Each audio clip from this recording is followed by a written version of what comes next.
Welcome to Positive Atheism English channel.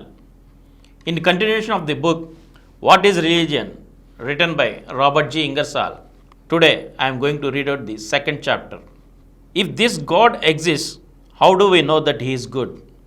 How can we prove that He is merciful, that He cares for the children of men?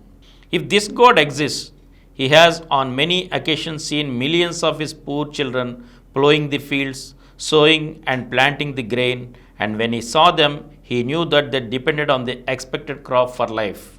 And yet this good God, this merciful being, withheld the rain. He caused the sun to rise, to steal all moisture from the land, but gave no rain. He saw the seeds that man had planted wither and perish, but He sent no rain. He saw the people look with sad eyes upon the barren earth, and He sent no rain. He saw them slowly devour the little that they had, and saw them when the days of hunger came, saw them slowly waste away, saw their hungry, sunken eyes, heard their prayers, saw them devour the miserable animals that they had, saw fathers and mothers, insane with hunger, kill and eat their shriveled babes, and yet the heaven above them was as brass and the earth beneath as iron. And He sent no rain. Can we say that in the heart of this God there blossomed the flower of pity? Can we say that He cared for the children of men? Can we say that His mercy endureth forever? Do we prove that this God is good because He sends the cyclone that wrecks villages and covers the fields with the mangled bodies of fathers? Do we prove this goodness by showing that He has opened the earth and swallowed thousands of His helpless children, or that with the volcanoes He has overwhelmed with the rivers of fire? Can we infer the goodness of God from the facts we know?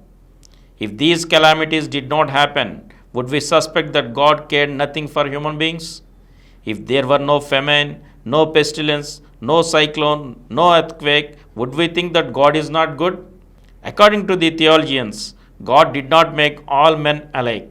He made races differing in the intelligence, stature, and color. Was there goodness? Was there wisdom in this?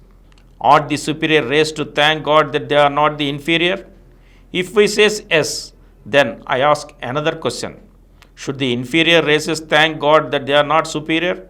Or should they thank God that they are not beasts? When God made these different races, He knew that the superior would enslave the inferior, knew that the inferior would be conquered and finally destroyed.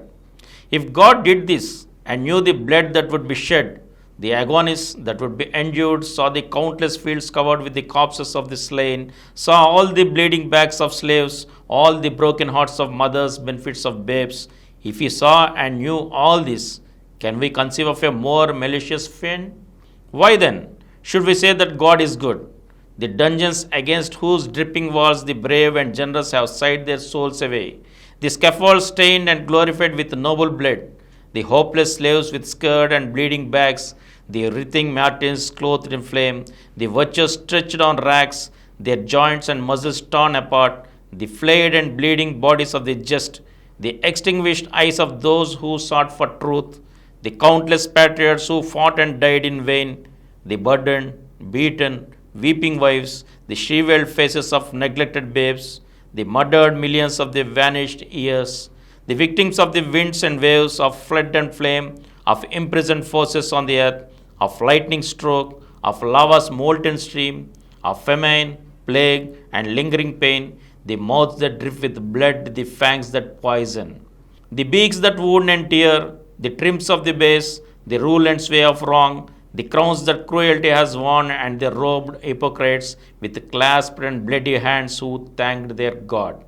A phantom friend, that liberty had been banished from the world, these souvenirs of the dreadful past, these horrors that still exist, these frightful facts deny that any God exists who has the will and power to guard and bless the human race.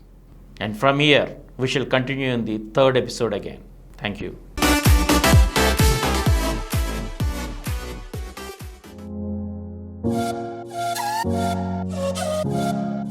For more videos, please subscribe to this channel Positive Atheism and activate the bell icon.